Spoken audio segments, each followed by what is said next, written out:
만나서 반갑습니다. 비록 우리가 인터넷으로 이렇게 가정에서 예배를 드리지만 우리 서로에게 인사하겠습니다. 반갑습니다. 건강하세요. 예, 이제 우리 즐거운 마음으로 비록 어려운 시대이지만 그럴수록 즐거운 일들을 좀 많이 생각하며 살아가는 게 좋은 것 같습니다. 우리 하나님을 바라보는 즐거운 마음으로 우리 주일 오전 예배를 하나님께 드리도록 하겠습니다.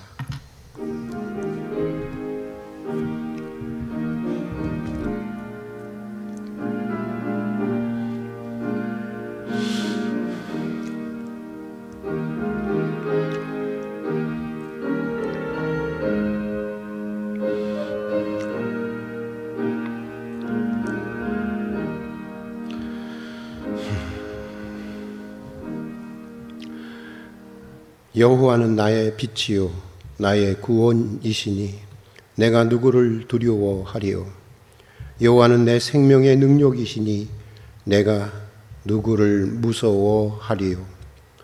군대가 나를 대적하여 진칠지라도 내 마음이 두렵지 아니하며 전쟁이 일어나 나를 치려할지라도 나는 여전히 태연하리로다.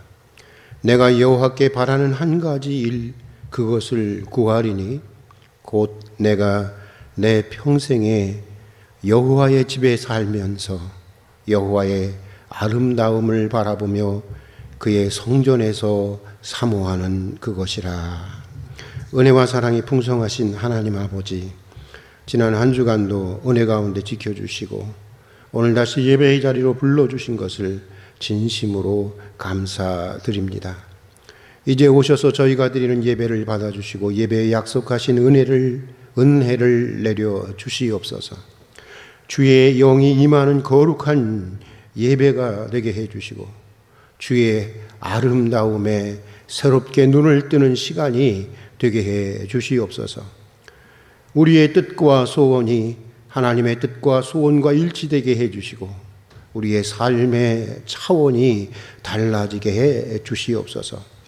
한 주 동안 지치고 분주했던 몸과 마음이 주님 안에서 고요히 안식하며 새 힘을 얻는 예배가 되게 해 주시옵소서. 예수님 이름으로 기도드립니다. 아멘. 우리 사도신경으로 우리의 신앙을 교회 앞에 고백하겠습니다. 나는 전능하신 아버지 하나님 천지의 창조주를 믿습니다. 나는 그의 유일하신 아들 우리 주 예수 그리스도를 믿습니다. 그는 성령으로 잉태되어 동정녀 마리아에게서 나시고 본디오 빌라도에게 고난을 받아 십자가에 못 박혀 죽으시고 장사된 지 사흘 만에 죽은 자 가운데서 다시 살아나셨으며 하늘에 오르시어 전능하신 아버지 하나님 우편에 앉아 계시다가 거기로부터 살아있는 자와 죽은 자를 심판하러 오십니다.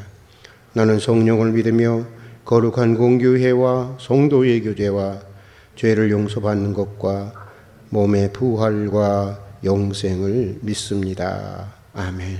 우리 찬송가 543장 같이 부르겠습니다. 543장입니다.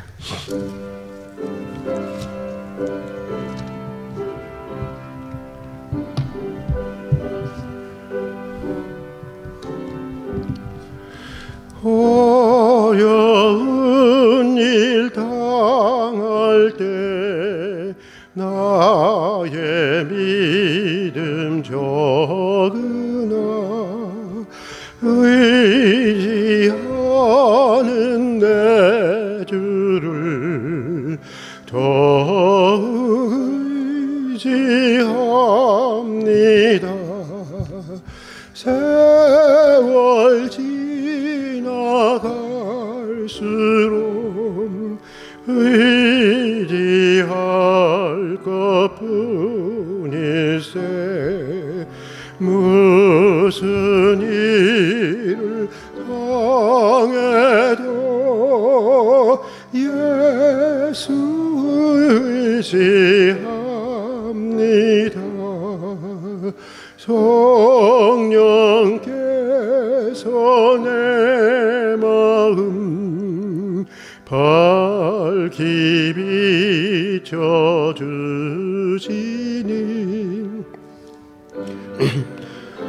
하심 따라서 주만 의지합니다. 세월 지나갈수록 의지할 것뿐일세 무슨 일을 당해도 예수 의지합니다. 밝을 때의 노래와 어두울 때의 기도로 위태할 때 도움을 주께 간구합니다.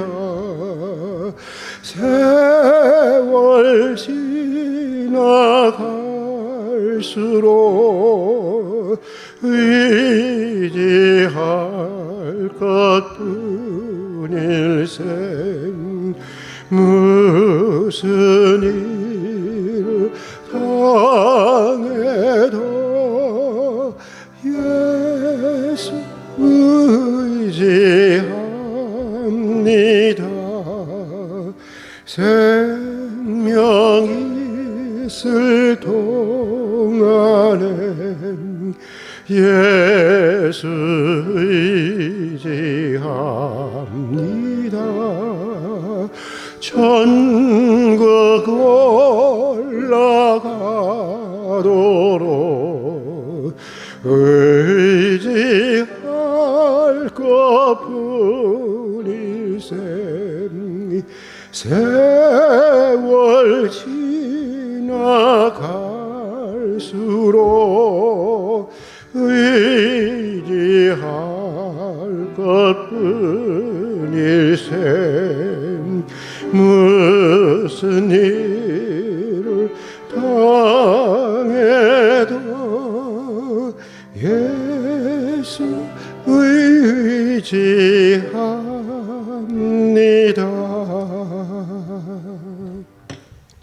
우리 신승환 목사님 나오셔서 우리 기도를 인도해 주시겠습니다. 함께 기도하겠습니다. 거룩하신 하나님, 비록 이 바이러스로 인해서 저희가 함께 모여 예배하진 못하지만 오늘도 복된 주일을 허락하시사 이렇게 각자의 처소에서 하나님을 찬양하며 예배하게 하시니 진심으로 감사드립니다. 예배드리는 이 시간 정직한 영을 새롭게 하여 주시사 영과 진리로 드리는 예배가 되게 하여 주시고 오늘 이 하루도 하나님을 찬양하고 예배할 때에 세상이 줄 수 없는 평안과 평강으로 인도하여 주옵소서. 사랑의 하나님, 지난 한 주간도 저희들의 잘못된 언어 생활과 또 바르지 못한 행실로 우리 성령 하나님을 근심케 하지는 않았는지 돌아보게 하옵소서. 세상의 지위와 소유만을 추구하며 스스로를 높이는 교만한 삶을 살지는 않았는지 이 시간 저희들의 죄를 생각나게 하시고 죄를 고백하게 하시사 저희의 모든 죄와 허물이 주의 십자가 앞에 온전히 씻김받게 하옵소서. 그래서 이제는 우리 자신만을 섬기던 그릇된 삶에서 벗어나 예수님 없이는 살 수 없는 믿음의 사람으로 살기를 결단합니다.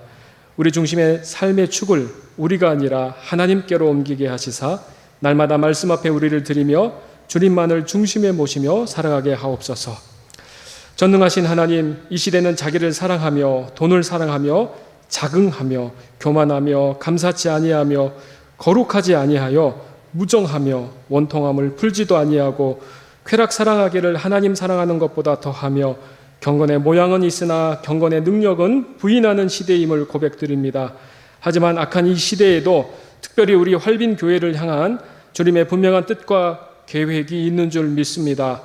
나라가 어지럽고 혼란하며 삶이 힘들고 어려울 때일수록 시대를 향한 주님의 뜻을 바르게 분별하게 하옵소서.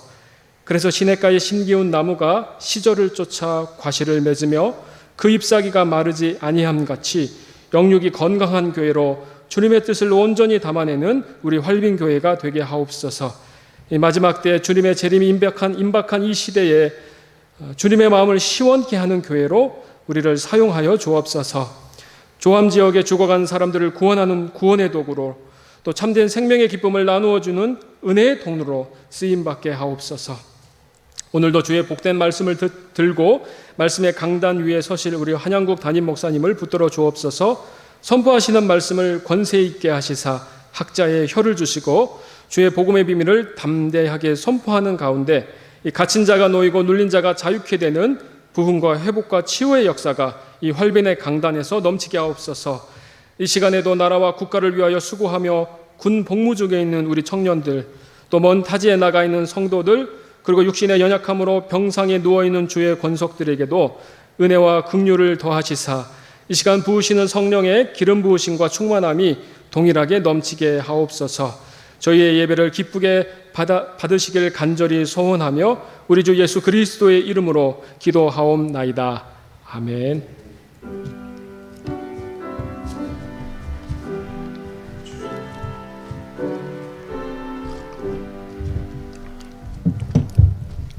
오늘 우리에게 주시는 하나님의 말씀은 시브리서 12장 1절부터 13절까지의 말씀입니다. 시브리서 12장 1절부터 13절까지의 말씀 우리 함께 읽도록 하겠습니다.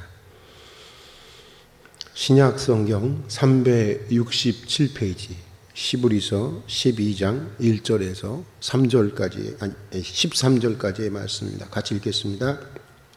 이러므로 우리에게 구름같이 둘러싼 허다한 증인들이 있으니 모든 무거운 것과 얽매이기 쉬운 죄를 벗어버리고 인내로서 우리 앞에 당한 경주를 하며 믿음의 주요 또 온전케 하시는 이인 예수를 바라보자. 그는 그 앞에 있는 기쁨을 위하여 십자가를 참으사 부끄러움을 개의치 아니하시더니 하나님 보좌 우편에 앉으셨느니라. 너희가 피곤하여 낙심하지 않기 위하여 죄인들이 이같이 자기에게 거역한 일을 참으신 일을 생각하라. 너희가 죄와 싸우되 아직 피 흘리기까지 대항하지 아니하고 또 아들들에게 권한 것 같이 너희에게 권면하신 말씀도 잊었도다. 일렀으되 내 아들아 주의 징계하심을 경히 여기지 말며 그에게 꾸지람을 받을 때 낙심하지 말라. 주께서 그 사랑하신 자를 징계하시고 그가 받아들이시는 아들마다 채찍질을 하심이라 하였으니 너희가 참음은 징계를 받기 위함이라. 하나님의 아들과 같이 너희에게 대우하시나니 어찌 아버지가 징계하지 않는 아들이 있으리요. 징계는 다 받는 것이거늘 너희에게 없으면 사생자요 친아들이 아니니라. 또 우리 육신의 아버지가 우리를 징계하여도 공경하였거든 하물며 모든 영의 아버지께 더욱 복종하며 살려 하지 않겠느냐. 그들은 잠시 자기의 뜻대로 우리를 징계하였거니와 오직 하나님은 우리의 유익을 위하여 그의 거룩하심에 참여하게 하시느니라. 무릇 징계가 당시에는 즐거워 보이지 아니하고 슬퍼 보이나 후에 그로 말미암아 연단받은 자들은 의와 평강의 열매를 맺느니라. 그러므로 피곤한 손과 연약한 무릎을 일으켜 세우고 너희 발을 위하여 곧은 길을 만들어 저는 다리로 하여금 어그러지지 않고 고침을 받게 하라. 그동안 경험해 보지 못한 재난의 시대를 살아가면서 우리 사회는 지금 어디를 가든지 우울한 소리로, 낙심의 소리로, 또 절망의 소리로 점점 더 도배가 되어 가고 있는 것 같습니다. 매스컴을 통해서 알려준 바로는 대다수의 시민들이 코로나 브루라고 하는 다시 말하면 코로나 우울증으로 시달리고 있을 정도로 국민들의 심리적인 낙심도 코로나 바이러스만큼 전염성이 강하고 팬데믹 현상을 보이고 있다는 것입니다. 그런 가운데서 하나님을 믿는 우리 성도들도 그렇게 크게 예외는 아닌 것 같습니다. 그래서 이번 주일에는 성도의 낙심에 대한 말씀을 여러분과 함께 나누고 싶었습니다. 이미 여러 번 말씀드린 것처럼 저는 중학교 3학년 때부터 교회를 나가기 시작했습니다. 올해가 예순이니까 벌써 45년간 그래도 교회 생활, 신앙 생활을 했다고 볼 수가 있습니다. 그런데 되돌아보면 40여 년의 제 믿음의 여정이 마치 윈드서핑을 타는 것과 같았다. 그런 생각이 듭니다. 파도를 타고 올라갔다 내려갔다 하면서 해변가로 이렇게 다가가는 윈드서핑처럼 하나님의 은혜라고 하는 파도를 타고 때로는 하늘 높은지 모르고 한없이 올라가 하다가는 또 고난과 낙심의 파고에 부딪혀서 언제 그랬냐는 듯이 바닥으로 곤두박질 치곤 했던 것 같습니다. 지금까지 이런 신앙의 패턴을 수없이 반복하면서 저 나름대로 신앙이라고 하는 것은 아마도 이렇게 올라가고 내려가고를 반복하면서 시간을 넘어선 영원한 하나님의 해변가를 향해서 다가가는 것이 아닌가라고 생각하게 되었습니다. 그래서 이제는 낙심하게 되면 내가 왜 이런 일로 낙심하는가? 마치 내가 낙심하지 않을 사람처럼 자신을 괴롭히기보다는 내가 이런 일로도 충분히 낙심할 수 있는 그런 연약한 인생이라고 하는 것을 받아들이면서 하나님의 도움을 더욱 간절히 구하게 되는데, 오늘 우리가 읽은 본문은 우리의 신앙의 여정에서 종종 만나게 되는 이런 성도의 낙심의 문제를 다루고 있습니다. 전능하신 하나님을 믿는다고 하면서도, 전능하신 하나님의 돌보심을 받는다고 하면서도 왜 우리 성도들은 낙심하게 되는지, 또 낙심에 어떻게 우리는 대처해 나가야 하는지를 안내해 주고 있는 말씀인데, 먼저 오늘 시브리서 기자는 성도들이 믿음의 여정에서 낙심하지 않기 위해서는 죄인들의 고역과 십자가의 고통을 인내로서 참으신 예수님을 생각하라고 권면하고 있습니다. 우리 한번 다 같이 1절에서 3절의 말씀을 한번 읽어보도록 하겠습니다. 1절에서 3절의 말씀을 읽어보겠습니다. 이러므로 우리에게 구름같이 둘러싼 허다한 증인들이 있으니 모든 무거운 것과 얽매기 쉬운 죄를 벗어버리고 인내로서 우리 앞에 당한 경주를 하며 믿음의 주여 또 온전케 하신 예수를 바라보자. 그는 그 앞에 있는 기쁨을 위하여 십자가를 참으사 부끄러움을 개의치 아니하시더니 하나님 보좌 우편에 앉으셨느니라. 너희가 피곤하여 낙심치 않기 위하여 이같이 자기에게 고역한 일을 참으신 일을 생각하라. 그러니까 우리 예수님도 이 길을 가셨다고 하는 것입니다. 우리 주님도 이 길을 가셨다고 하는 것입니다. 그러니까 우리가 가야 할 길 또한 그런 길이라는 것을 알라고 하는 것입니다. 다시 말하면 먼저 우리 성도들이 가야 할 믿음의 경주의 코스가 어떤 코스인지 제대로 알고 신앙생활을 시작하라고 하는 것입니다. 그래야 크게 낙심하지 않게 된다는 것입니다. 여러분도 잘 아시는 바와 같이 오래전에 우리나라 대표적인 마라톤 선수인 그 이봉주 선수가 시드니 올림픽에서 기대에 미치지 못한 성적으로 크게 낙심한 적이 있었습니다. 그런데 나중에 그 이유를 알아보니까 이봉주 선수는 자기가 달려야 할 마라톤 코스를 제대로 충분히 이해하지 못했었다고 합니다. 험난한 코스인지를 알고 주로 체력 안배 훈련을 했는데 막상 뛰어보니까 아주 평범한 코스였다고 하는 것입니다. 지구력보다는 스피드에 의해서 승부가 결정되는 코스였다는 것입니다. 그런데 이봉주 선수는 무엇만 연습했느냐? 지구력만, 체력 안배만 연습을 했다고 하는 것입니다. 그래서 우승권에서 아주 멀어지고 크게 낙심할 수밖에 없었다고 하는 것인데, 우리 성도들이 하는 믿음의 경주도 그렇습니다. 애초부터 우리가 가야 할 이 믿음의 경주의 코스가 어떤 코스인지 제대로 알고 뛰어야 하는 것입니다. 우리가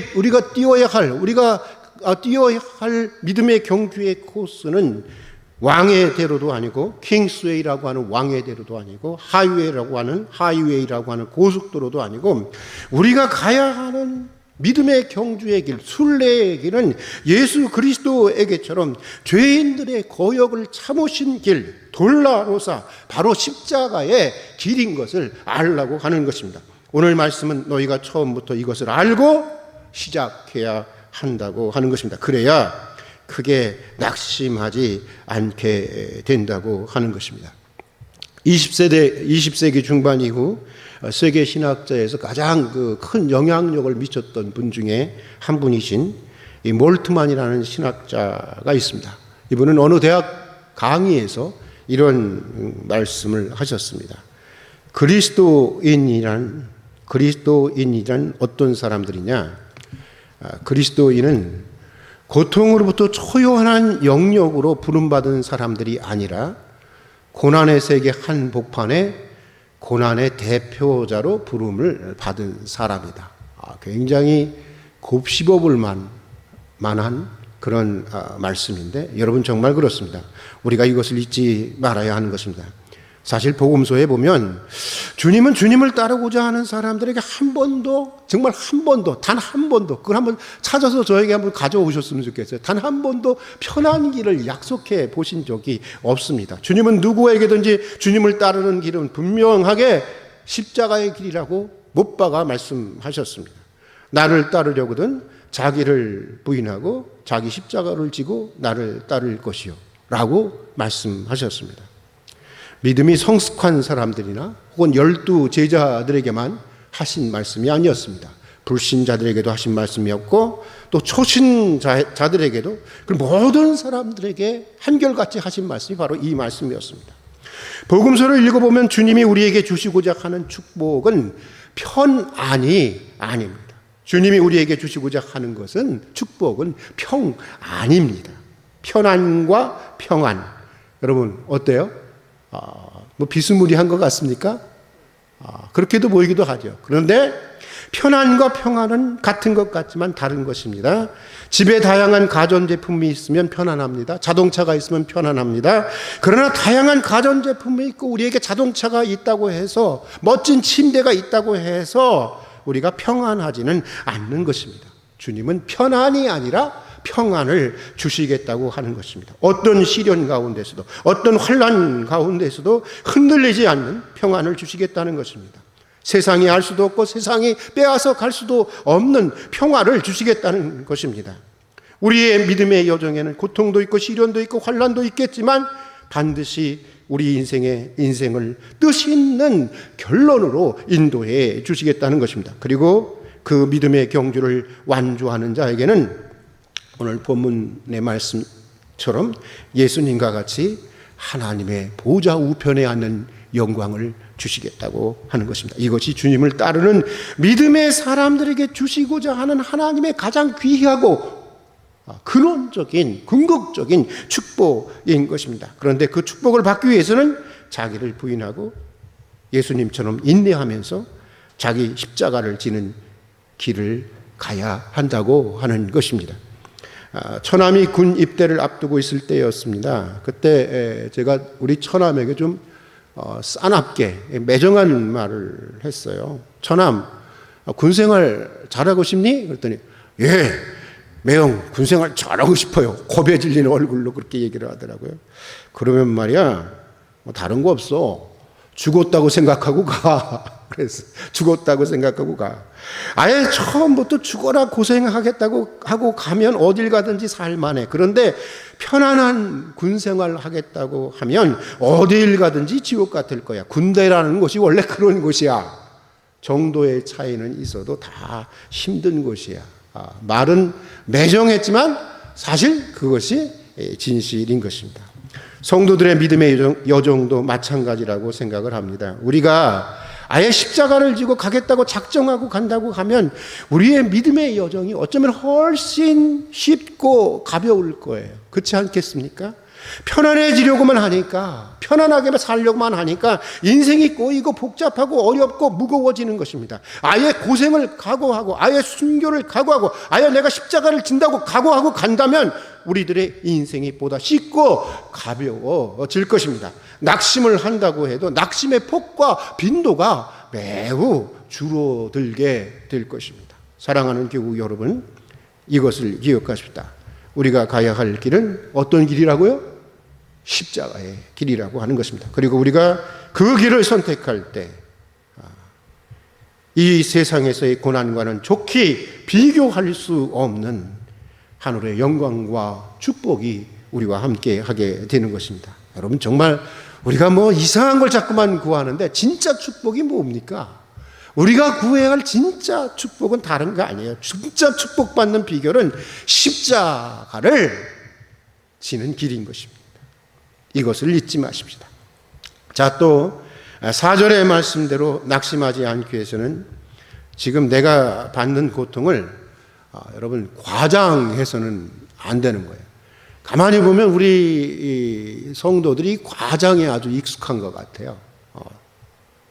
본문이 말씀하시는 대로 아직 피 흘리기까지 싸운 것도 아닌데, 아직 얼마든지 견딜 수 있고 얼마든지 더 싸울 수 있는데 곧 죽을 것처럼 상황을 과장해서 스스로 포기하고 스스로 낙심하지 말라고 하는 것입니다. 족장시대 이삭의 첫째 아들, 한번 에서를 생각해 보십시오. 그래, 사람이 아무리 배고프다가 하지만 밥 한두 끼 굶는다고 여러분 죽는 거 아니에요. 수도자들 같은 경우에는요, 물만 먹고 40일을 버티는 사람들이 꽤 많이 있습니다. 우리들 주변에서도 얼마든지 볼 수가 있습니다. 그런데 이삭은 한두 끼 굶었다고 곧 죽을 것처럼 엄살을 부린다. 과장합니다. 그래서 동생 야곱에게 이렇게 얘기합니다. 야곱아, 내가 배고파 죽게 되었다.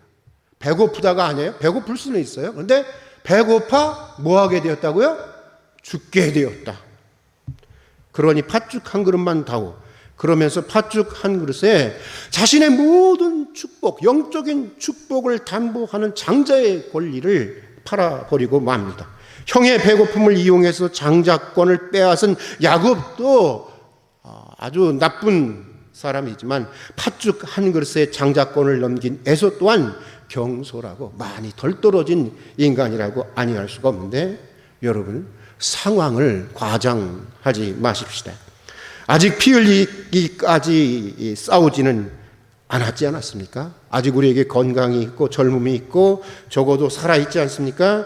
아직 남은 것들이 그래도 생각해보면 있지 않습니까? 설령 모든 것을 정말 이뤘다고 해도 우리에게는 전능하신 하나님, 우리가 전능하신 하나님이라고 고백하는 그 하나님이, 우리를 위해서 아들까지 내어주신 그 사랑의 하나님이 우리 곁에 남아있지 않습니까? 그러니 더 싸우십시다. 더 견디십시다. 주님은 야고보 사도를 통해서 이렇게 말씀하셨어요. 하나님은 우리가 감당할 수 없는 시험을 주시지도 않거니와, 감당할 수 없는 시험을 주시지도 않거니와 시험을 당할 때에 피할 길을 주신다. 여러분 믿습니까? 네. 그렇습니다, 여러분.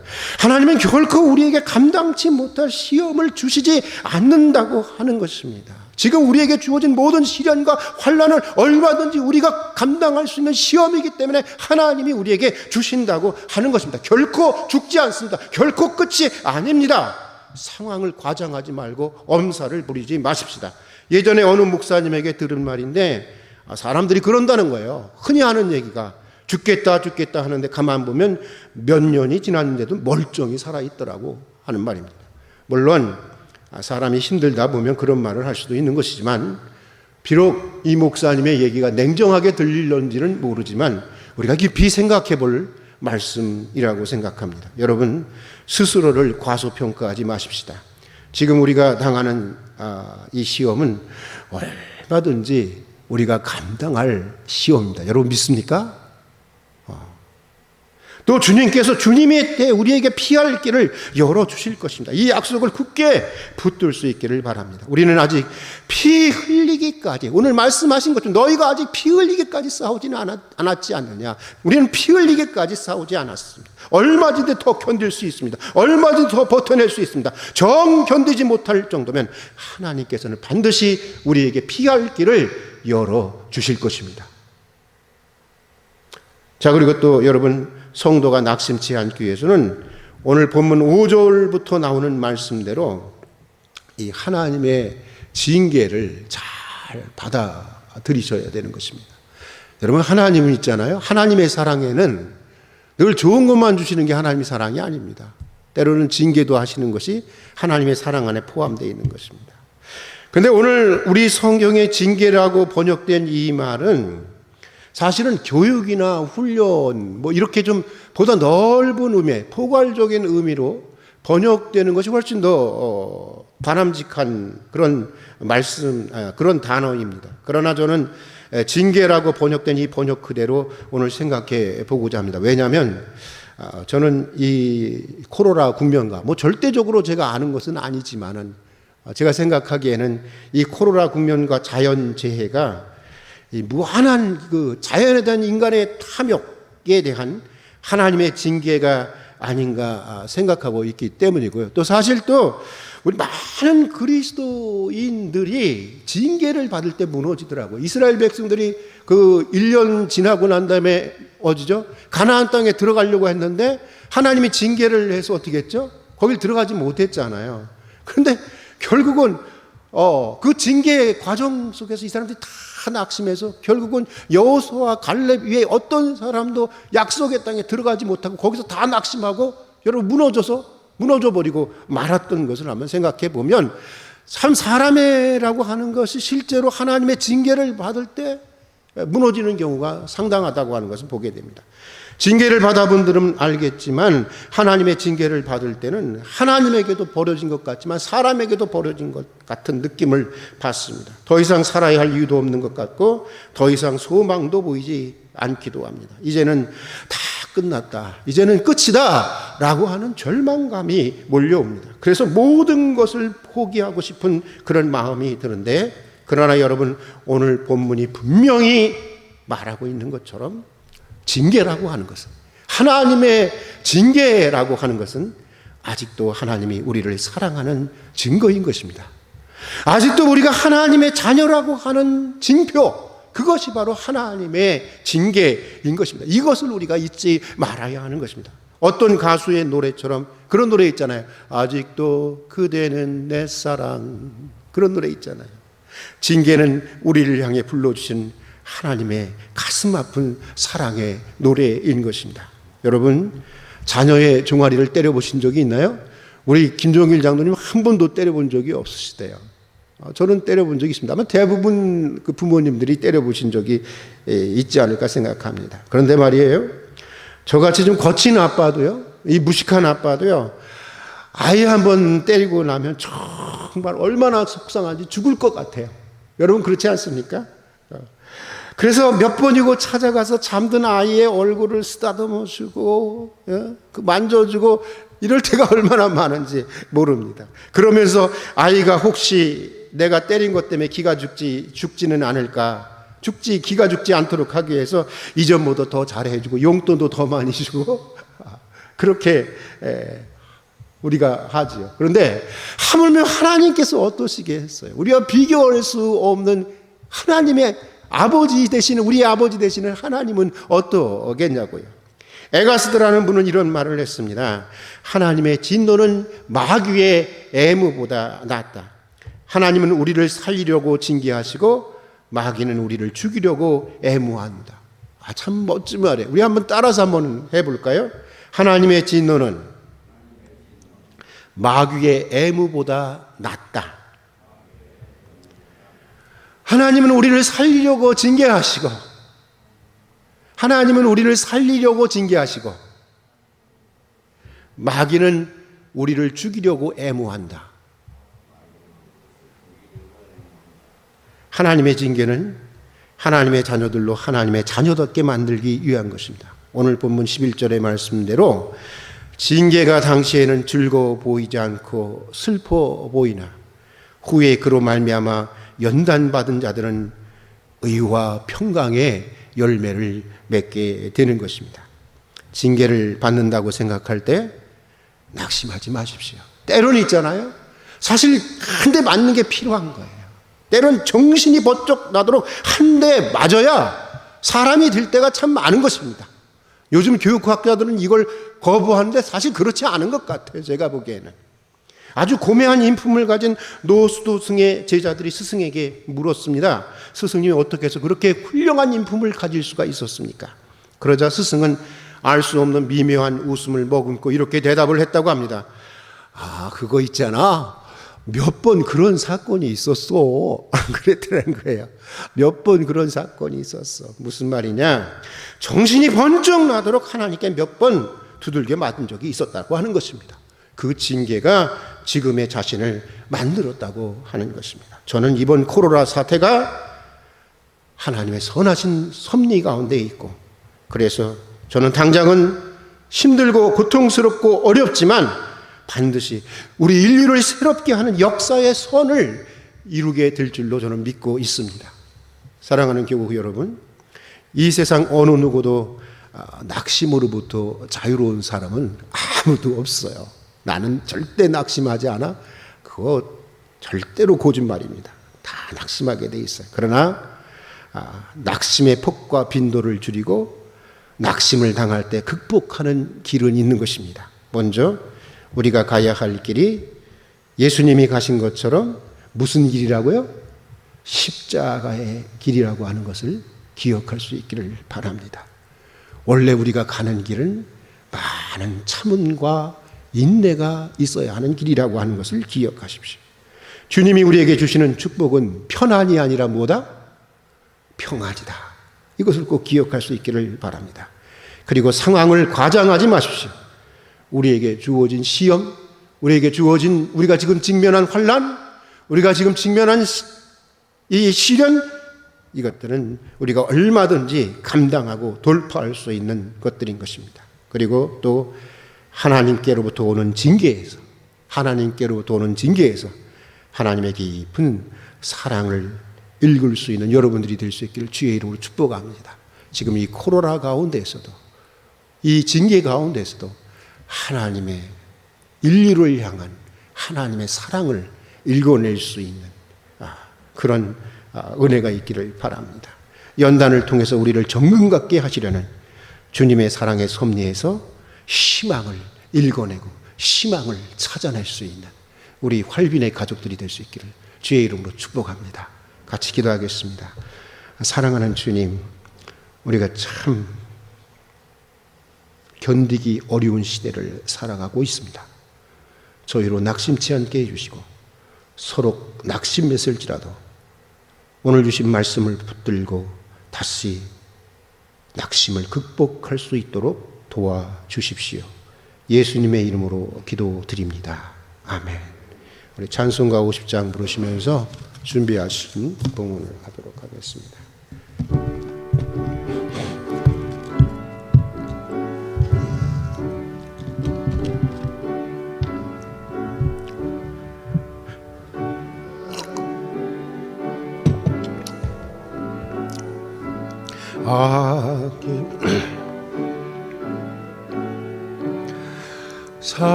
사랑하고 의지하면 따라 살리라. 주께 드리네, 주께 드리네. 사랑하는 그 주 앞에 모두들이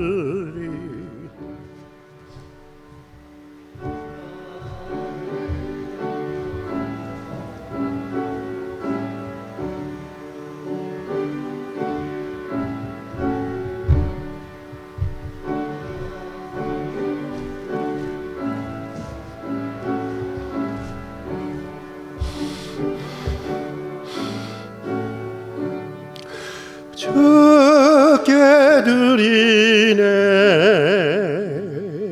주께 드리네 사랑하는 그 주 앞에 모두 드리네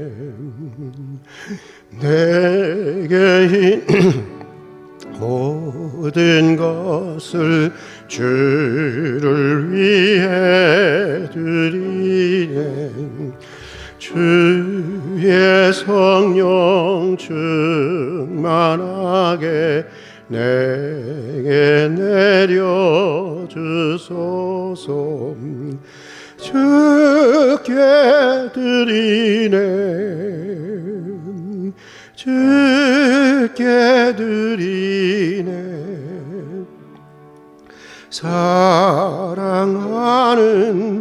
그 주 앞에 모두 드리네 아멘. 우리 함께 기도하겠습니다. 은혜와 사랑이 풍성하신 하나님 아버지, 오늘도 베풀으신 주의 크신 은혜를 기억하며 감사로 드리는 저의 예물을 받아 주시옵소서. 11조를 드립니다. 비전 헌금을 드립니다. 감사의 헌금을 드립니다. 선교와 구제 장학 헌금, 성미와 주정 헌금을 드립니다. 어려운 때이지만 정성을 다해 드리는 우리 성도들의 예물을 받아주시고 예물과 더불어 우리 성도들의 땀과 수고와 눈물의 소원도 받아주셔서 드려지는 예물처럼 우리 성도들의 인생과 가정과 가업을 복되고 아름답고 또 풍성하게 채워주시옵소서. 오늘도 고난 가운데 있는 성도들을 기억해 주시옵소서. 무엇보다 소망 가운데 주님의 때를 기다릴 줄 아는 믿음을 도하여 주시옵소서.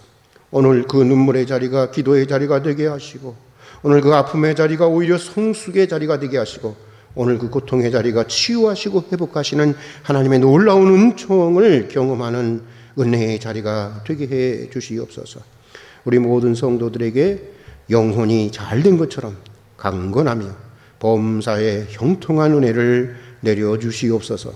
예수님 이름으로 기도드립니다. 아멘. 우리 활빈교회 가족 소식을 전하도록 하겠습니다.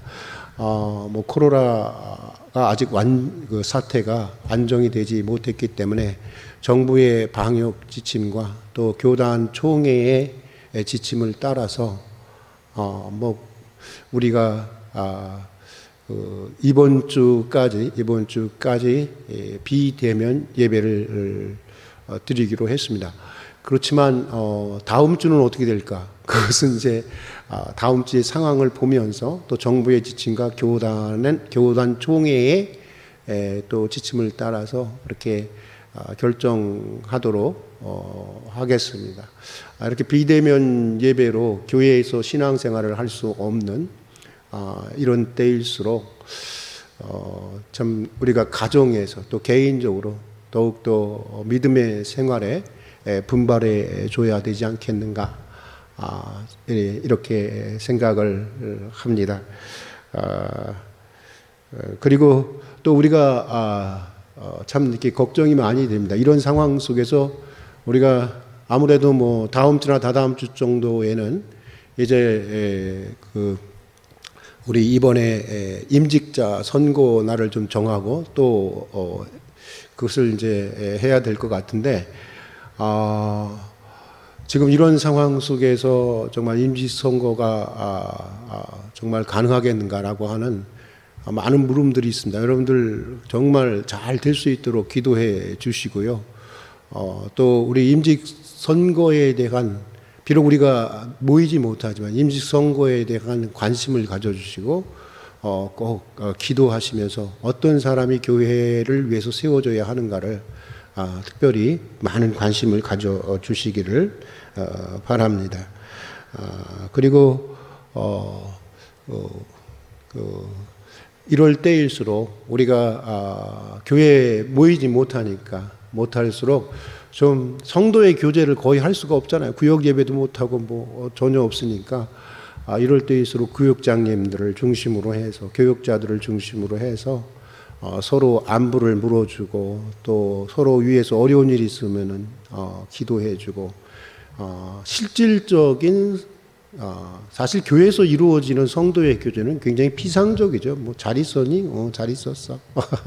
뭐 보통 뭐 그런 교제지만 지금 이런 때가 진짜 진실한 성도의 교제를 나눌 수 있는 그런 기간이 아니겠는가 그런 생각이 들고요. 또 혹시 주변에 어려운 분들이 있으면 우리가 힘을 닿는 데까지 도와주는 것이 섬기는 것이 이 코로나 시대를 살아가는 우리 그리스도인들의 이 소명이 아닐까 이런 생각이 듭니다.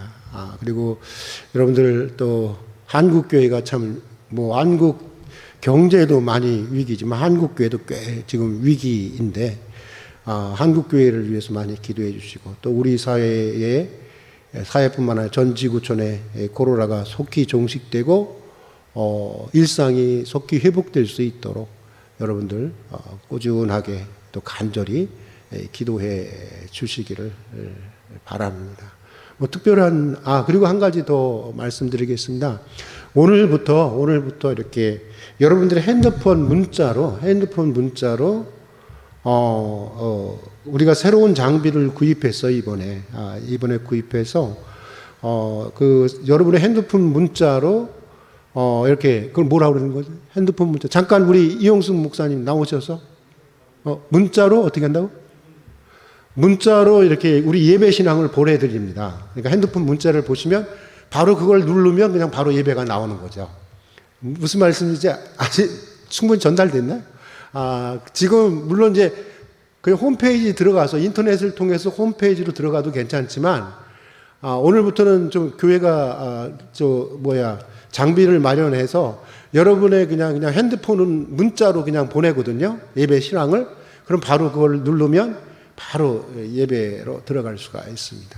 그렇게 해 주시기를 바랍니다. 뭐 다른 광고 없으면 우리 다 같이 일어나셔서 359장 우리 박수 치면서 같이 부르고 축도로 예배를 마치겠습니다.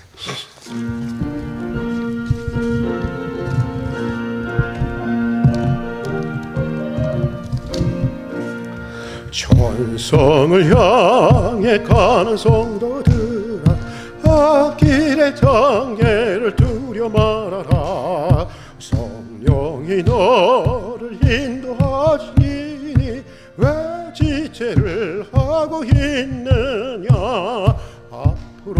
앞으로 천성을 향해 나가세. 천성문만 바라고 나가세. 모든 천사 너희를 영접하러 문 앞에 기다려서 있네.